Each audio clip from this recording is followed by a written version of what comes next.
ধন সম্পদ, টাকা, জায়গা, জমি কিছুই দিতে পারে না। কিন্তু এই মেয়েটা অন্তত ভালো মনের একটা মানুষ।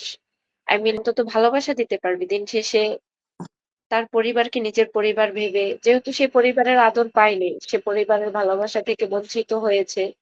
তো সে একটা পরিবার পেলে অবশ্যই বুঝে নিত কিভাবে রাখবে। তো অন্তত এটা বলতে পারবো যে ভালো একটা মানুষ পাবে। হয়তো কিছু পাবে না। নিজেকে ভালো বলি না।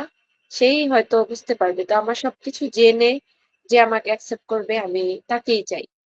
কারণ আমি যেহেতু সব এখানে বলেছি, আর আমি কোনো কিছু মিথ্যা, ফান কোনো কিছুই না। জাস্ট সত্য যেটা সেটাই আমি এখানে বলেছি, এখানে শেয়ার করেছি।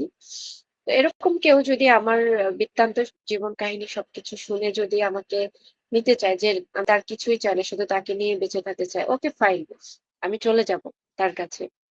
আমি কখনো তাকে বলব না যে আমি আমার ফ্যামিলিতে যেতে চাই। তার হুকুম ছাড়া কখনোই আমি বলব না যে আমি আমার ফ্যামিলিকে চাই, আমি আমার ফ্যামিলিতে যেতে চাই। তার ফ্যামিলি নিজের করে নেব। তার বাড়িটাই না হয় নিজের বাড়ি ভেবে নেব।